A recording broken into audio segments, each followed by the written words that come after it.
Welcome to Between Two Chairs, Demystifying Commercial Real Estate, the podcast that brings you the latest insights and trends on the South Florida commercial real estate market, with your hosts, Fernando Arencibia Jr. and Jennifer Woolman. In each episode, we dive into the world of commercial real estate and break down complex concepts to make them accessible for everyone. Whether you're a real estate professional, a curious investor, or just interested in the South Florida market in general, Between Two Chairs is the podcast for you. So pull up a chair and join us.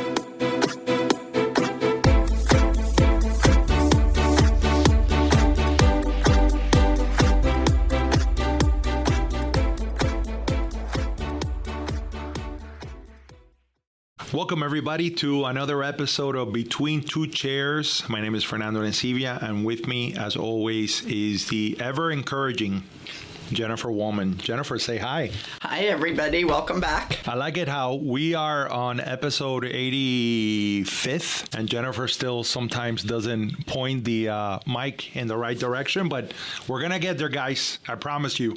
I may never get there. I still don't know how to use my remote. I say 85 more episodes, and we're going to get this right. We have a very, very special episode today and a great guest, and we are honored to have him. And I'm going to have Jennifer, as she does it so well, make the introduction. Jennifer, would you please introduce our guest? Sure. So today we have the pleasure of speaking with Carson Baird. He's a broker with LandQuest, and we're going a little bit outside of Southeast Florida, and we're going across Alligator Alley over to Southwest Florida. So for those of you who aren't from Florida, think Naples and Fort Myers. And I'm really looking forward to this because Carson is somebody that I've followed a while on LinkedIn.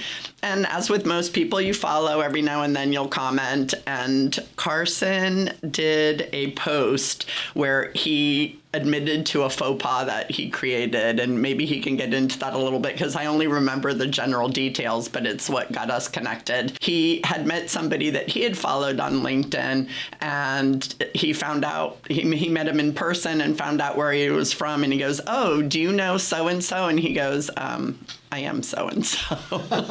So... Oh, yes. Okay. You had me lost there for a second, but now I'm blushing because I remember exactly what we're talking about now. And I'll be sure to send this podcast link to him directly so that he can get a good laugh also.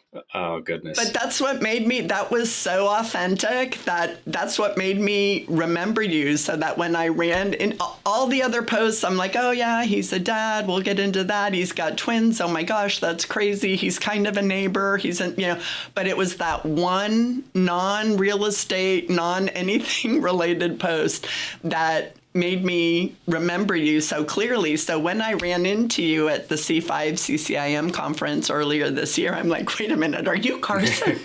And I wanted to make sure I got the name right. Yeah. Or, instead of saying, hey, do you know Carson Baird? That would have been a better lead-in. That would be kind of meta. That would be a good moment within a good moment there. So tell us a little bit about yourself. Give us some history other than being a broker and dad of, what are they, 6 months old now? So they're about 6.5 months old. So I'll get into the family in a minute. First off, I want to, thank you sincerely for having me on. This is such a cool opportunity for me. And, being a South Florida centric podcast, I liken it to talking to our neighbors across the pond, or almost engaging with those that are in another country, because I'll back up and say this to the national audience. When people say South Florida, it is Miami, Fort Lauderdale, up the southeast coast of Florida. We are probably adjacent from a geographical perspective. Naples is due east of Fort Lauderdale, or due west, but we have such a different culture, buying opportunity. We're a tertiary market, whereas you guys are very much a primary market. The players are different in each market. So it really is such a different place, even though geographically we're only a short drive away across Alligator Alley. So I'm hoping to hopefully bring a unique perspective and give you guys a look at the market over here, which is fantastic, but it's very different than what you guys are experiencing over there too. So a little bit about me. I am somebody that grew up in an entrepreneurial family. My dad was the creator of a body shop. and he met a lovely little banker that he had coaxed into eventually dating and marrying him, and got him to be his secretary at his body shop office. This is back in Atlanta, where I was born. My mother and father were truly the two cogs in that machine. From about day 3 of being on this earth, I was on my mother's desk in that body shop. So I tell people I've got Bondo in my blood. I'm truly, from an entrepreneurial family that's lived it since day one. How that ties back into commercial is my dad eventually opened a few more stores, ultimately sold out to one of the big national MSOs in that space, some of maybe stores 25 through 30 or something like that. That same company now has over 900 locations across North America, and they're publicly traded. Long story short, Dad retired, unretired, and decided, look, I really don't want to do the body shop stuff, but I really enjoyed the real estate and development side of things. So tell me where you want to be. I will find you a site. I'll do the entitlement work. I'll do the greenfield development or brownfield improvements that you need. I can get you open faster than you could on your own because you're public with a bunch of red tape. And let me act as an outsourced real estate development arm for you. That was right around the time when I was in high school, and I got some cool exposure to that every now and then, and thought, man, that would be really cool if we could do something like that as a family one day. So kind of tabled that idea, went and got a degree, and got a tech sales job, which is what brought me down to Fort Myers from Atlanta in the first place, and never looked back. This has been my home now for a decade, but eventually got to a point in my career where I thought, I'm not loving what I'm doing, and I've always wanted the opportunity to work with my dad. There's really, no better time to take a leap like that than now. So blindly got my real estate license, joined up with a residential broker here that, wasn't really able to offer any value on the mentorship side, and just made it all up as we went. Tried to do a bunch of commercial deals with my dad, buying, entitling, developing body shops. And we got maybe 1 or 2 done, but figured out 1,000 ways on how to not get a deal done. So that was my intro into commercial real estate, was, kind of getting kicked from all different directions, trying to make my way into this industry without having any proper guidance. It brings us to right around when COVID happened. COVID 2020, as you very well know, the Florida real estate market did a thing. It got white hot, no supply anywhere to be found, and being a rigid public company, these guys couldn't really flex their buying parameters of development line item, and nothing penciled at that point. So our pipeline gets demolished, and I thought, all right, so now what am I going to do? Because I have no pipeline, would like to start a family, and that's kind of hard to do with no income. So told my dad, I said, look, you and I will definitely still work together, but I need you to become one client while I go and really learn how to do this job the right way and pick up others. So that's what brought me to LQ Commercial. So when I joined, we were LandQuest. I'll have to throw this out there before my marketing director comes in and kicks my ass. That's right. I'm sorry. I apologize. You can throw me under the bus. I still remember you as LandQuest. Sorry. It's still Joe Robbie Stadium too, by the way. So for anyone in Florida, LandQuest Commercial, we've been around for some time now. We're getting ready to celebrate our 20th anniversary, and we've played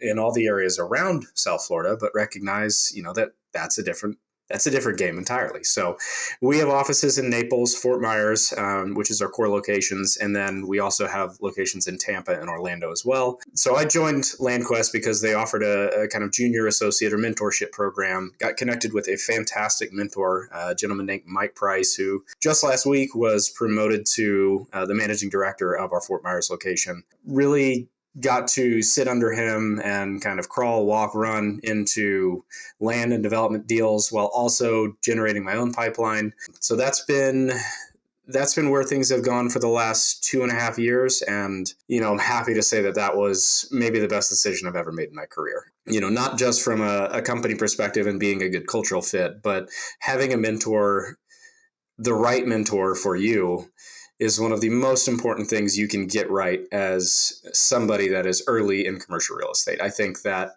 is critical in getting on your feet and being able to set up a foundation for you to go and thrive on your own. Now, I find it interesting, if you don't mind me jumping in, because, we have hundreds of conversations with agents that are too new to the industry or that are looking to transition into commercial. can you differentiate or give us what are the qualities that you're looking for in a mentor? Because I find that for some people, they're outright just looking for leads. And then some people are looking for how to generate my own book of business, right? And I think that there is a distinction, and there is a difference between a mentor and someone who's providing you leads. Absolutely. So I think first off, it's going to be kind of making the match. My ideal mentor is definitely not going to be the same as somebody that may prefer more structure in a national setting with centralized CRM and this and that. I'm somebody with ADD that likes to be able to bounce around to a dozen different places in one conversation, which means this podcast is probably going to be all over the board. You're at home, buddy. Yeah. But what I found with Mike was he and I had a couple of conversations, that made me go with this company over the few others that I was talking to.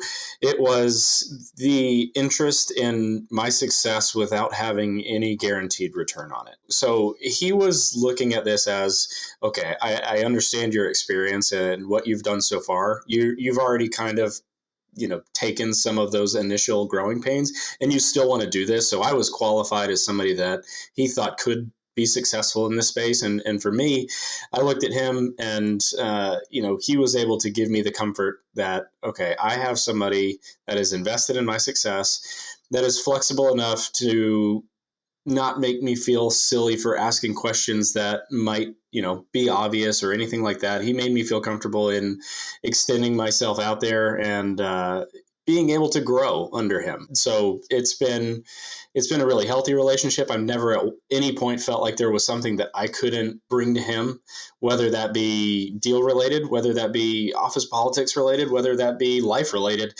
He was willing, able, and happy to help me with whatever was going on in front of me.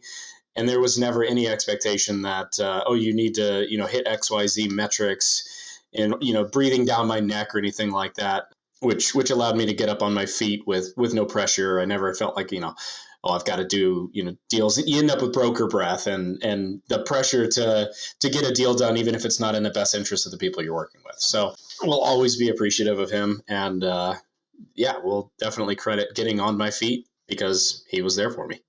Did the fact that you have ADD and jumped around all over the place, do you specialize in any one area, or do you pretty much kind of stick with the cars or with the land, or, beneath it all is the land, so every real estate deal is really a land deal, right? Yeah, so I'm glad you asked that question because there's a lot of advice that goes around on channels like LinkedIn that's directed towards, people in college that are looking to become associates out of school. And they always say, get hyper specialized. You want to be the key cog in that machine in your local market. You want to be multifamily, 20 to 50 units or something very, very tailored. I think there is another way to do it. And I think that's to get a baseline of information across all asset types, understanding how this industry works as a whole. And then, I'm a millennial and Harry Potter was big when I was growing up. Like, put the sorting hat on, figure out what asset type you want to align with, and then really sink your teeth in. So I had the background of working in this, kind of specialized product type. The collision center space is a heavy commercial, light industrial, 15,000 square feet with an outdoor storage component, but they like retail frontage. So, that was a very unique product that I was looking for. But when I joined LQ, I told myself I want to do one of every type of deal. So in my first 12 to 18 months, there wasn't a lead or an opportunity that I said no to, because I needed the opportunity to make some money, and that was good for me to get that exposure. But B, I also wanted to see what it looked like because I had no idea just how specialized retail it really is. Once I started getting into some of those conversations, I go, holy cow, you guys think of literally everything and the amount of data that they have on their customers and this and that versus office, understanding, all of the unique requirements that make an office space compatible for a specific tenant. On the investment sales side, so I got exposure to a bunch of asset classes that I didn't necessarily, align with, but I'm really glad I now have that baseline exposure to to understand at a high level what they're talking about if I'm ever in the room with those guys. But as far as what I am today, it is land and industrial specialist. So I have had exposure to institutional Class A, 500,000 square foot development and investment sales, all the way down to, small bay flex. Just yesterday, got a deal under contract that's a 1,200 square foot industrial condo. And then on the land side as well, we can do development deals anywhere, any asset class really, anywhere from assembling stamp lots for retail out parcels all the way up to hundreds of acres types of ag land. So my focus going into 2025 is mostly around industrial, both land and development. So over here, we've had a very robust industrial market, especially with the hurricane activity going on in the area. I don't know how hard it hit South Florida, but with Hurricane Ian, we were already fairly tight on industrial supply, probably about 4% vacancy. After Ian hit, FEMA came in, blank checks getting thrown around left and right, but we need a building to be able to, host our trades or whatever it was. So our inventory dropped to less than 1%. And it was a name your price kind of market, really interesting to watch. We've since stabilized. We're in the fives, I think, right now for vacancy. But, I really enjoyed kind of seeing that dynamic play out. So that's where I'm focused now is industrial, Southwest Florida. And then the second job that I still get to do is site selection and entitlement work for that same body shop, but I'll do that across the Southeast in Florida, Georgia, Alabama. When things are a little slow here, I can go and do some treasure hunting elsewhere. That's great. I like that treasure hunting. Carson, let me ask you, is there any validity? Some people say that when you're in a tertiary market that it is very hard to specialize, that you have to kind of be a generalist. What's your opinion on that? Well, I think, there's primary and secondary, which obviously have minimum criteria. And at that point, there are, institutional investors that will be there. In tertiary markets, that's not necessarily a guarantee because a lot of these funds don't look at tertiary as that opportunity that they want to be in. This isn't Dallas, Texas. This isn't Atlanta or Nashville or Miami, Tampa, Orlando. This is more of a wild card. If you're a beach market, Fort Myers, what are they?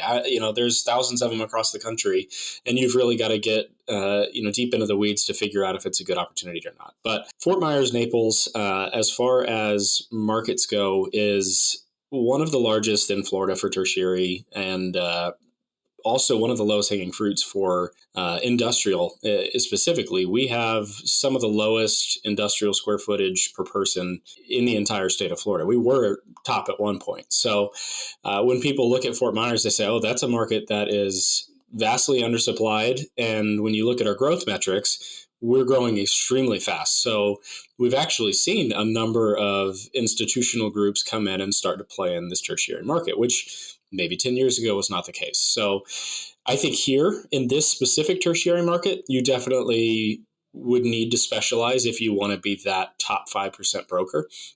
So the guys that we see that really have tremendous success down here are focusing on one asset class specifically. They will be that industrial big box distribution specialist or office Class A. It's more specialized here.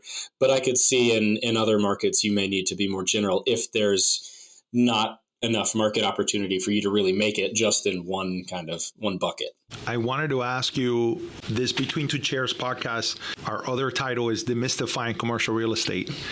Because of your expertise in land and land development, and specifically in industrial, there were a couple of terms that you mentioned, like brownfield and greenfield. And so I guess the best way to ask the question is, for those that don't have a lot of experience in dealing with land, can you maybe mention a few of the things to look out for that are most important, or that they would have to learn to navigate in order to transact in land or in order to invest in a land deal? Yeah, absolutely. And greenfield, brownfield, I think some people have various definitions, but my use of the term is that a greenfield is a green site where you're taking raw, undeveloped land, entitling it for your specific use, developing that site, doing the civil work, putting your building on that site, getting a certificate of occupancy, and at that point, you're running a business. You took it from start to finish.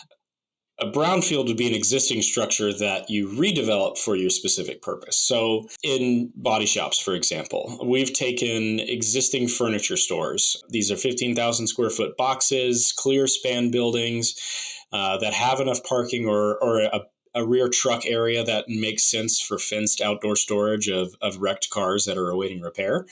And they typically have good frontage. So, something like that would be a brownfield opportunity where we can get the building at the right basis. We can put $1 million, $1.5 million, $2 million into it and repurpose that building for an auto body use. Now, things to look out for, namely, is zoning. Zoning is where, deals like that can get caught up because sometimes a neighborhood retail type zoning will not support a more intensive use like auto repair. And then there's different levels of auto repair categories in a lot of these comp plans or county codes. So, your guy doing oil changes at the Jiffy Lube is not the same as the guy that is stripping down your car, using heavy chemicals, having a paint booth, and going to park a wrecked car in the back parking lot for a month at a time. Zoning is something that we'll have to check. If it's in a PUD, always have to make sure that you read those documents thoroughly and that you understand the process if you're going to put that use there, what that looks like. That was a very expensive lesson that I got to learn very early on in getting permission with the neighbors.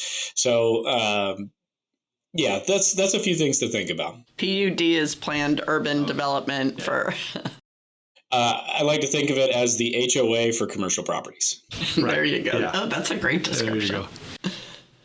So another post that you did that I loved, and you were very good at saying, especially now that we're getting so many political ads for the election when that was coming up, is it over yet? Yes, no, almost is make LOIs great again. It was that you wanted a hat that said MLGA.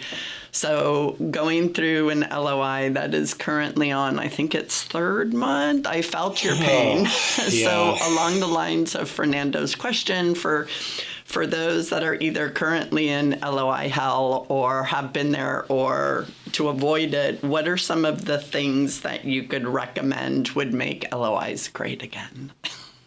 So that was a recent post of mine, just based on a personal experience where in 1 week, 2 deals that were essentially agreed upon were not actually executed. So, again, to back up, because we absolutely abuse acronyms in the space that we work in, LOI is a letter of intent where 2 parties will agree to do a specific deal. It's basically agreeing to the high level stuff and then saying, all right, look, I think we've got this figured out. Now let's put a purchase and sale agreement together, or a lease agreement in that case. And then we can actually have a binding legal contract where the terms are laid out. They need to be executed upon, and you should end that with a closing or an executed lease where you now take possession of a property. So in this instance, it was for a purchase of a property where we had agreed to all these terms: purchase price, earnest deposit, due diligence timing, any sort of financing contingencies, when we planned on closing. And that deal was secured, I would say that was about a month ago. At which point gave me the green light to go engage an attorney to draft a purchase and sale agreement, as well as a lease agreement, because this was a sale leaseback opportunity. So I went through that process, spent a couple $1,000 getting all these legal docs drafted, engaged with their attorneys, sent them everything, and things got kind of quiet from there.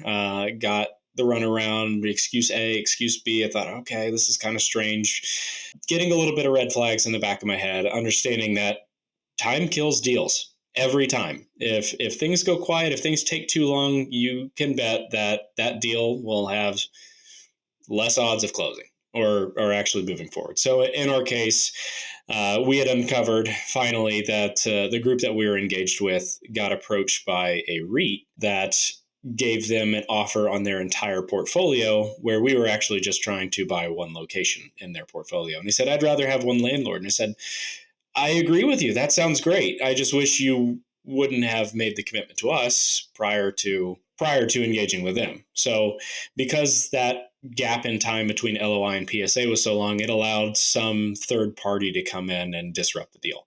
So as far as making LOIs great again, it really comes down to, okay, terms have been agreed upon, but you are not in any way protected. This is not a legally binding document. You must then get the actual contract in place and executed, at which point now we have a binding contract. There is a penalty for disrupting a deal like that, and you can move forward, execute, invest the money you need to for your due diligence, and have the peace of mind that they can't just run away.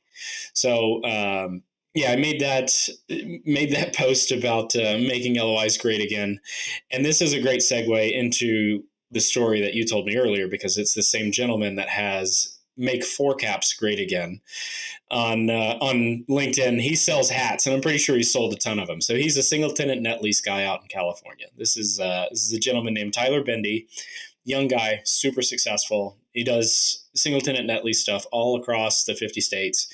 And I connected with him on LinkedIn 6 months, a year ago, some time ago, and ended up at a social media specific commercial real estate event called the CREI Summit, a fantastic event. If you are looking to use social selling in commercial real estate, you got to go to it. Palm Springs next year, look it up, or post in the comments. We're happy to send you a link to it. Awesome. Great. Thanks. Yeah, we're going to be there next year.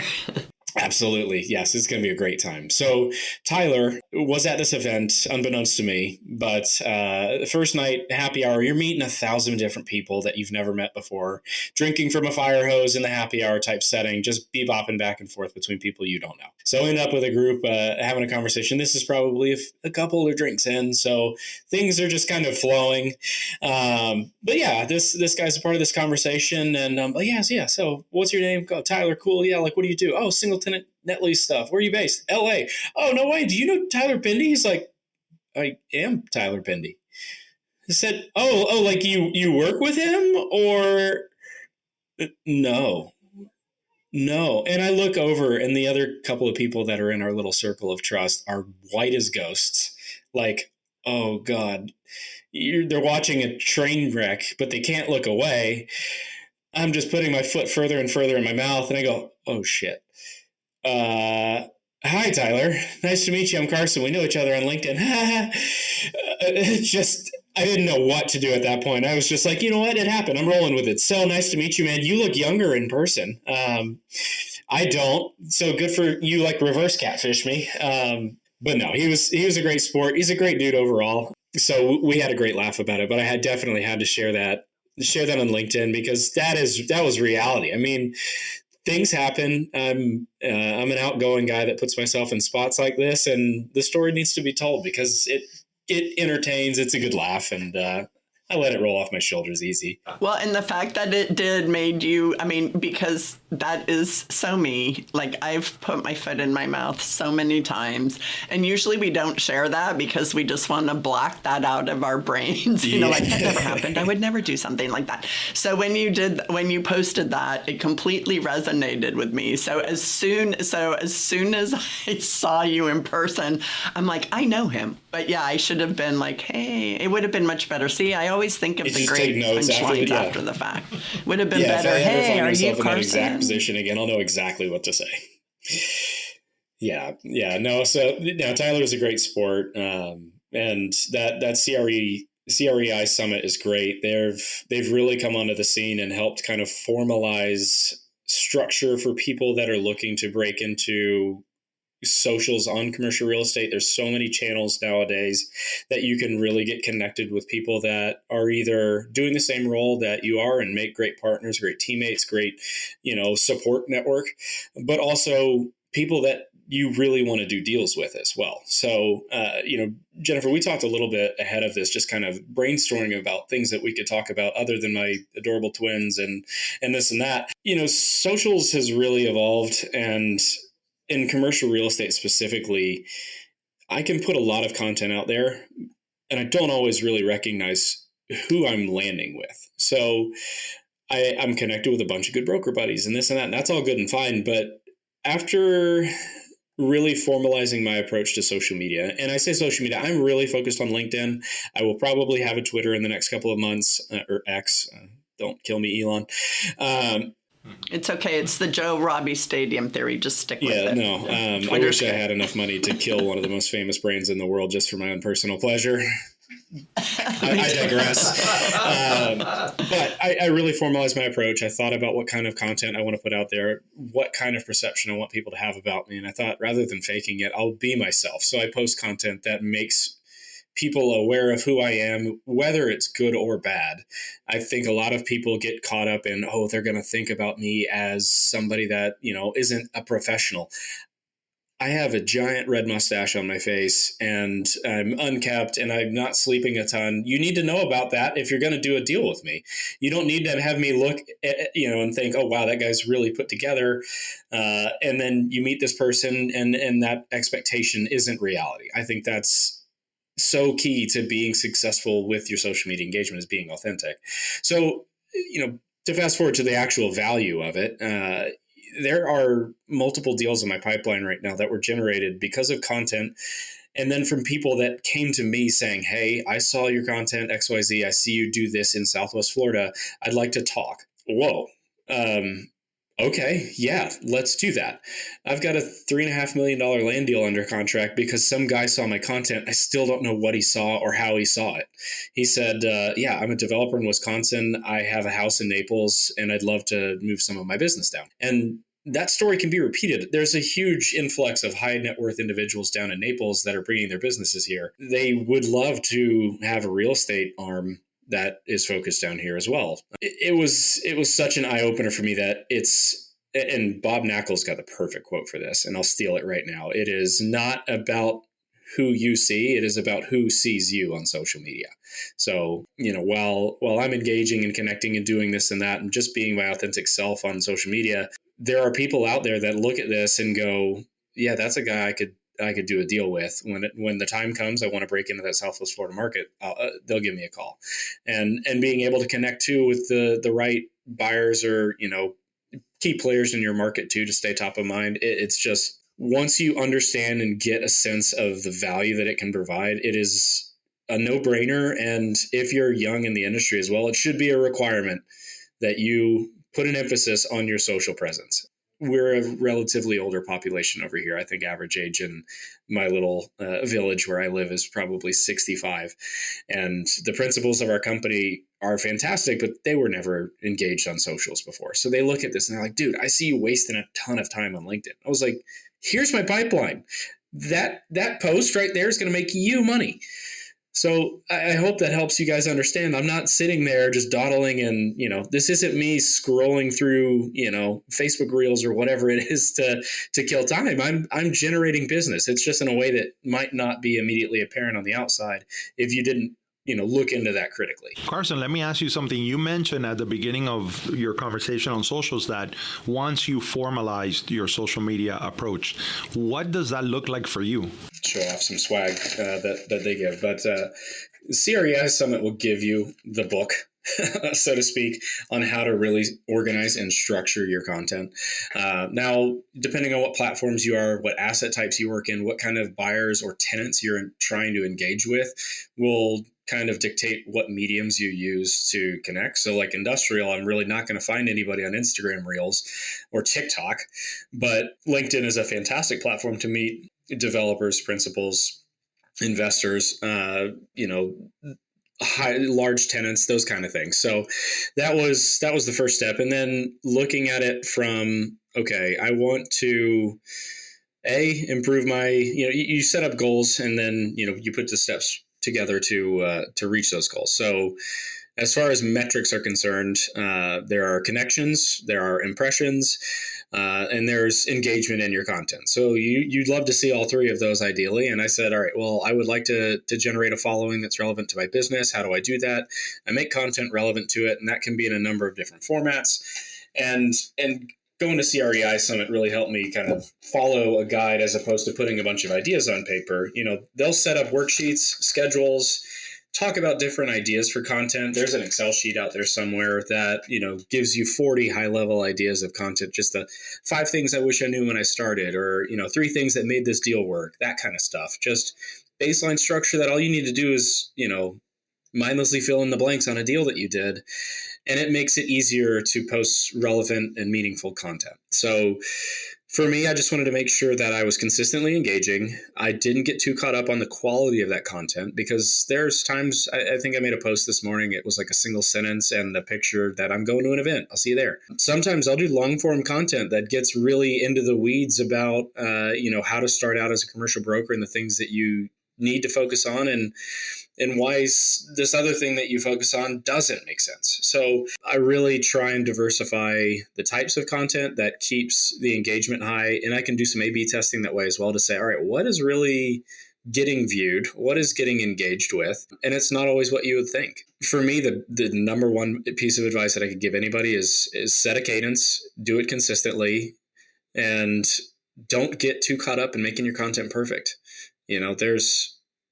There's going to be 1,000 posts a year, or somebody's going to read 1,000 posts a day. If yours isn't really on point that day, it's not going to kill your performance. But then you have one really good one of you being an idiot in front of another LinkedIn connection, and that's the one that really resonates and gets you on a podcast. Yeah, for me, it's the idiot ones. It's not the ones that are too smart or a lot of detail. It's the human ones. So. Yeah, you see. People being vulnerable, people showing like, man, I'm really going through this at home, and, I didn't make my calls today as I wanted to, but it also makes you a human and gets people to say, oh, okay, this guy's not a robot like I thought he was, because he posts really great content and he's a super high performer, but also, his kids are rebelling against him. They're 14 years old and don't want to listen to anything he says. And they don't think he's cool, even though he's doing probably, $2 to $3 million a year in income just based on his industrial big box commissions. Like that guy's my hero, but for his 14-year-old son, he's like, Dad, leave me alone. I'm trying to play Call of Duty. Yeah, you're a dork. Well, some of your posts are public service announcements. Like, I know that if I send you $5,000, you could get me that 2002 Ford Explorer with a tree trunk, right, for an engine. That's really good. One of the reasons that I wanted to interview you, aside from I relate to your authenticity and everything, is totally real estate related. And it came from a question of a friend of ours who we were in the car on the way back from Orlando, and we were obviously talking real estate because that's what we do. And he said, well, it's such a strange market, and Florida has boomed so much.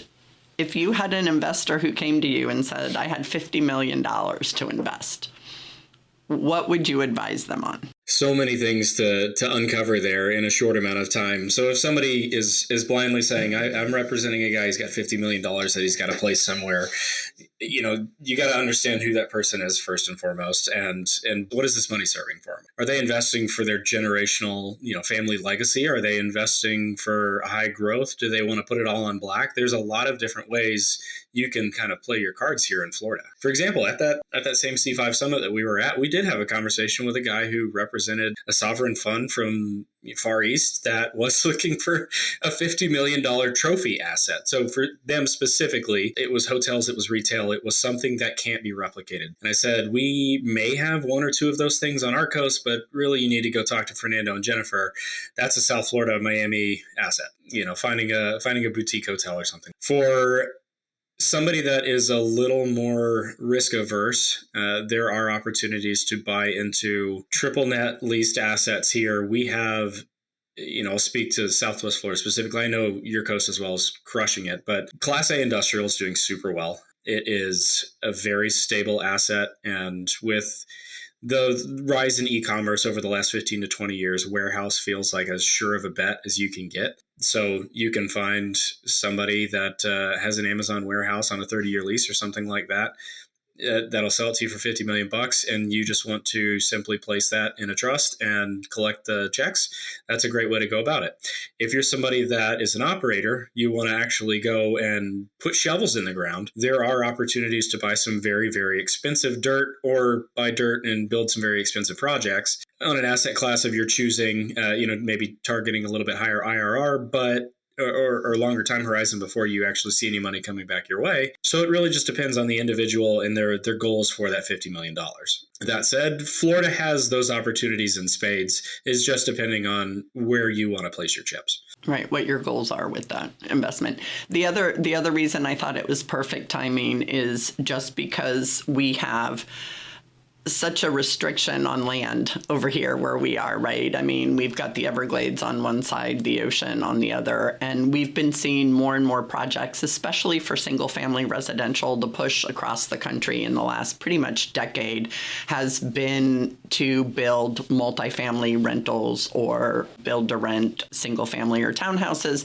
But in my opinion, at least what I'm hearing from my kids are a lot older than yours. I have grandchildren older than your kids, but they really want single family homes, right? And they want single family homes in the neighborhoods where they live and work. And what we're seeing is more projects like the Ave Maria. So I think over by where you are, and for some people, that is a pretty easy commute from, like if you live in Weston Plantation, more like Southwest Broward, or if you work there, it's a pretty easy commute over to Ave Maria. I'm glad you mentioned Ave Maria, and it is certainly a unique community. So for those out of the loop, Ave Maria is a master plan community that is in Collier County, where Naples is. Naples is a very expensive market.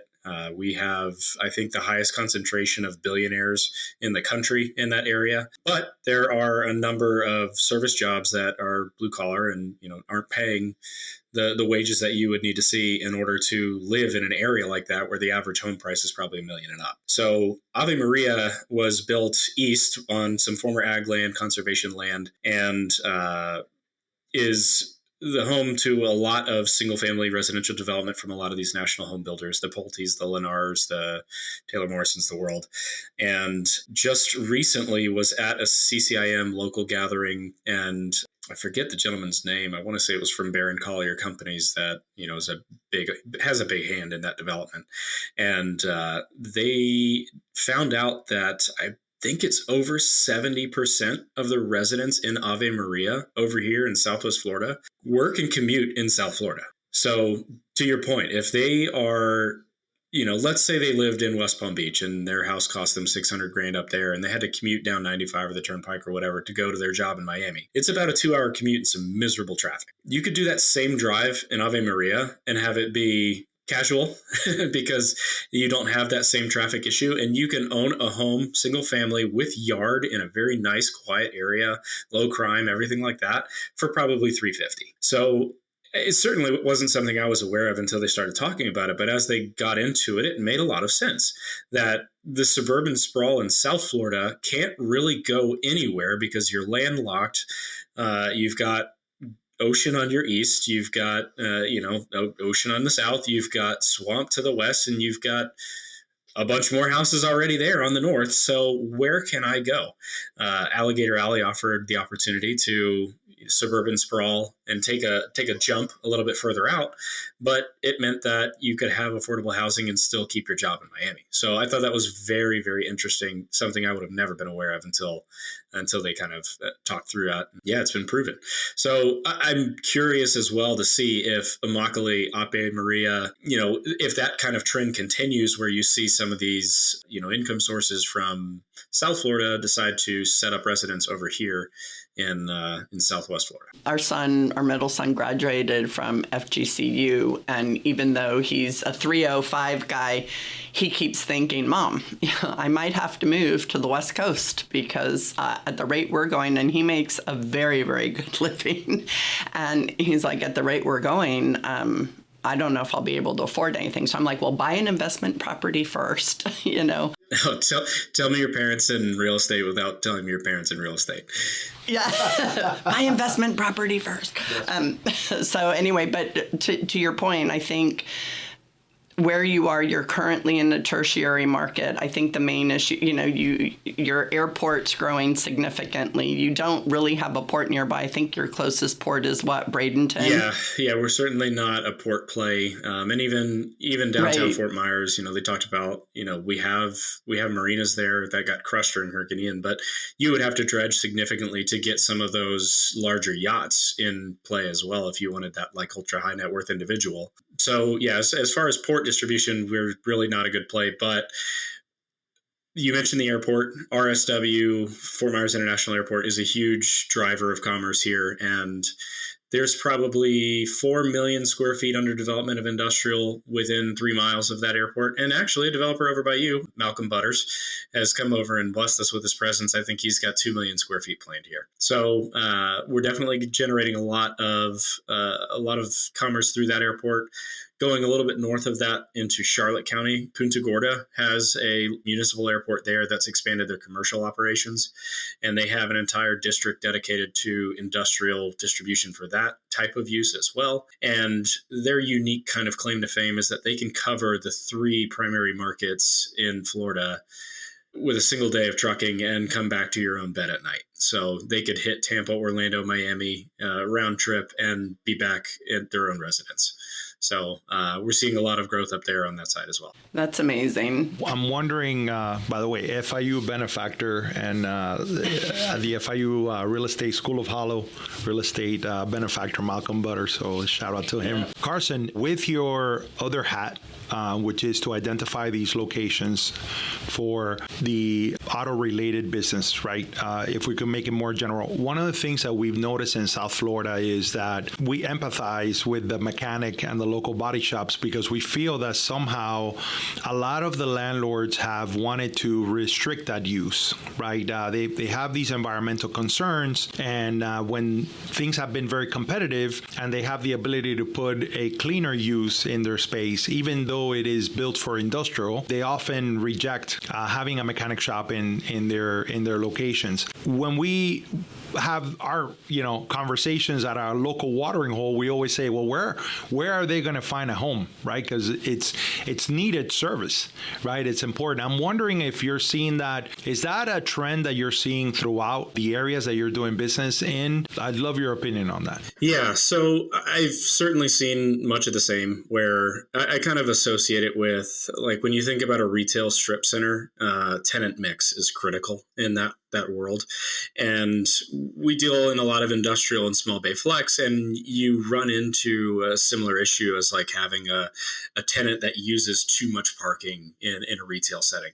Auto shops are largely the same, and something that you guys definitely do not have a lot of is parking. So I've seen body shop sites on what I would have thought was like somebody's condo. I mean, the amount that they're able to do in business in such a small setting is incredible to me. That's a South Florida anomaly. But if I'm somebody that's got, let's say, 20,000 square feet, 10 tenant type of small bay flex area, and I've got the guy that's doing the auto repair, the Bavarian Auto, whatever, specialist kind of service.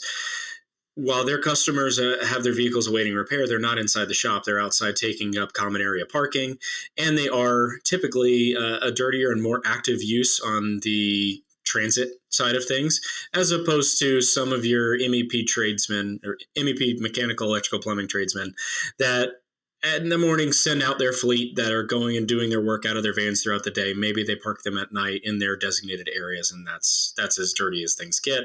You have environmental concerns as well. Like you said, vehicles have a number of different fluids in them that you have to account for, whether it be oil, coolant, transmission fluid, brake fluid especially is highly corrosive. If any of that comes into play on your site as a landlord, that's your bill that you're going to be footing if you go to sell that and fail your phase one. So I can sympathize with landlords that struggle to, accommodate for the automotive user. That is a challenge. And I think it's led to increased consolidation or accelerated consolidation, which, granted, it happens in every single industry. Scale continues to be more and more important. You've got national groups that will come in and they will out efficiency you to where your business just can't simply keep going. So, on the body shop side of things, they're buying larger warehouses than your local guy would typically operate out of.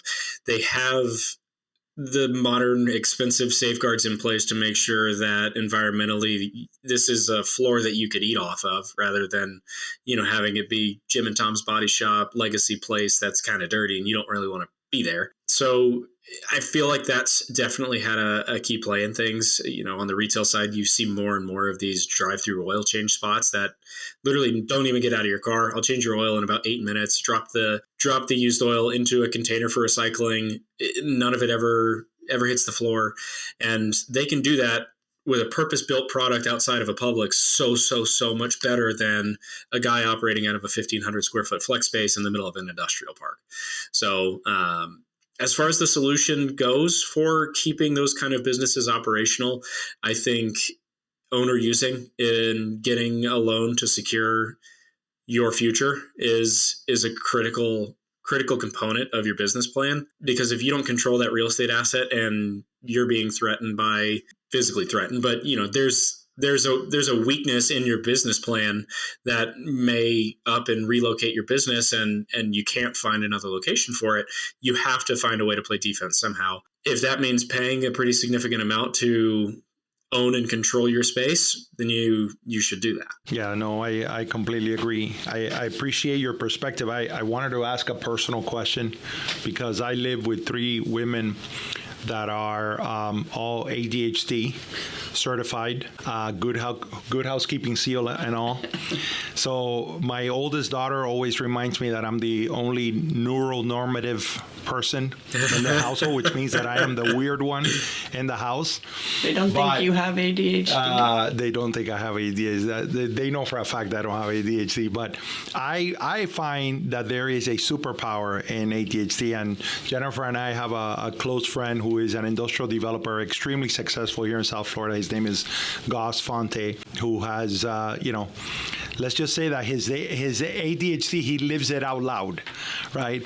So I'm wondering, from your perspective, really, how do you see that ADHD has helped you in growing in your career? I know part of your description in LinkedIn is the fact that you love that commercial real estate gives you the opportunity to be involved in so many different things. No 2 days are ever the same. No 2 deals are ever the same. Yeah, I would love if you would chime in on that. Yeah, no, I've been identified as squirrel before. I'm just kind of all over the place. But as somebody that is neurotypical in your household, I'm sure you're the ones keeping everything in check. But I feel that ADHD in my current role is something that can be a net positive when kind of channeled in the right way. So it does allow me to think outside of the box, get creative.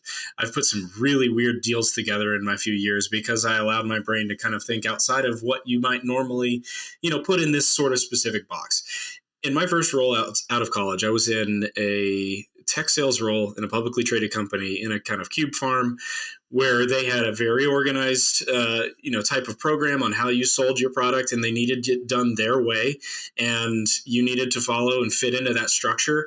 And I hated it. Not the people that I worked with, they were great, but the structure was suffocating. And I never felt like there was a happy day at work for me because I had to do it their way. There was no ability to kind of flex or get creative with anything. So I learned kind of quickly on in my career what I did not want to do. And I feel like where I've landed here with a large reputable shop that has the ability and the facilities to support me as a growing broker also has that kind of flexibility to allow me to bend a little bit here and there, do some things that if I were to try and do this maybe at like a CB or one of the major national shops, they'd be like, that's out of your purview, man. You can't do that.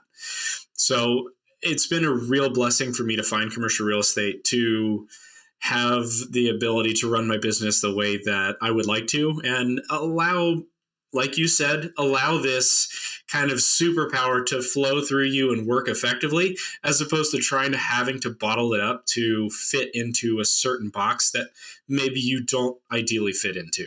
It's certainly been enlightening once I got into commercial real estate, how many different directions you can take things, and allowing my brain to kind of explore those things has been extremely enjoyable compared to previous experiences. So that's awesome. That's awesome. Thank you so much for sharing. ADHD is just one other acronym in Sierra. Exactly. Well, I want to thank you so much for joining us today. At the end of every episode, we kind of do a fun fact, and in honor of you in Lee County, which is where Fort Myers is, I wanted to report the highest ever price sale for land at $620 million, which I don't know. They keep saying it's for land, but I think it's a business too. The Martin Marietta Company made 2 simultaneous deals to buy close to 2 acres of rock mines, which is near Alico, which I know Alico extremely well because it's like the way in and out of FGCU's main hangouts. Right. So you mentioned FGCU. So Florida Gulf Coast University is our public university here. Large and growing by the day. We have a real estate program as well. That's fantastic. That's involved in our local CCIM chapter. They're awesome. There is an old-time family here, the Youngquists, that ran the quarry mines. So in South Florida, as you guys know, dirt is about as important as gold over here. You have to have fill in order to develop any sort of raw undeveloped land to bring things up to the FEMA floodplain level, compensating storage, this and that. Dirt is worth its weight. It's been a very successful business enterprise for them. I think I heard that they bought this land that they just transacted on many years ago for like $2 million. So not a bad return. Not a bad return, but yeah. So a client of mine is best friends with one of the younger Youngquists, and I believe the transaction was about $630 million for the real estate itself, and then there was an additional about $200 million. So that was just the land. Holy cow! That's an expensive price per acre. $827 million. And my client, he told me a story. This was 2 days ago. Because it came together quickly. And I know you guys do deal breakdowns. If I can ever sit in the room with them and, have a cigar and a bourbon and take notes, I'll be right back here to tell you guys all about it. But they, my buddy said, they're family friends. Them and their wives went out to dinner, and he said, hey man, I'm buying. He said, why would you buy? I just did this massive deal. He said, well, I've never, I've always wanted to buy dinner for a billionaire. and keep in mind, these guys are like, they're on the right side of 40. So talking like this is just Twilight Zone levels of crazy. But yeah, so that was a crazy deal. No brokers were involved, unfortunately, for our community. But no, it's an awesome deal. Earlier this year, our company did the largest industrial investment sale in Lee County history, which might have already been eclipsed, I think, earlier this month. So $93 million transaction with an institutional group out of Philly. And I think one just went for about $150 million, 800,000+ square feet, for 190 a square foot or something like that. So, Fort Myers is doing absolutely incredible. We are no longer a hidden gem as far as institutional capital goes. Very excited about this market and my ability to grow into and with it. And whenever you've got your guys that priced out of Miami, but really want to get into it down in South Florida, take a drive over. We'll show you around, and it'll be a good time. Thank you so much. And I just have to say, it's incredible. I love, we always talk about connecting the dots, and in the papers, we're all reading about how the commercial market is pretty much dead. Interest rates aren't coming down, cap rates are too low, deals aren't getting done, et cetera, et cetera, et cetera. I think you just heard on this episode that it's not the case in every single market. It's not the case in every single asset class. So put on your thinking caps if you're in a market that is stale or dead, or if you're in a rut, just start thinking outside the box, connecting those dots, and listen to Carson. Go visit Southwest Florida, our neighbors. Touch some grass, knock on some doors. There is always deals to be made. As big as our industry is, it's still a local business. You can always find opportunity wherever you are. Awesome. Carson, you had me at Bourbon and Cigars, so we will see you on the West Coast very soon, sir. Happy to host. Let's do it. I would love that. That'd be awesome. All right. Thank you, everybody, again for joining us and pulling up a chair right alongside with us. We really appreciate your feedback and your continued commentary and support of this podcast. And now it's time to say goodbye. Say bye, Jennifer. Bye, Jennifer.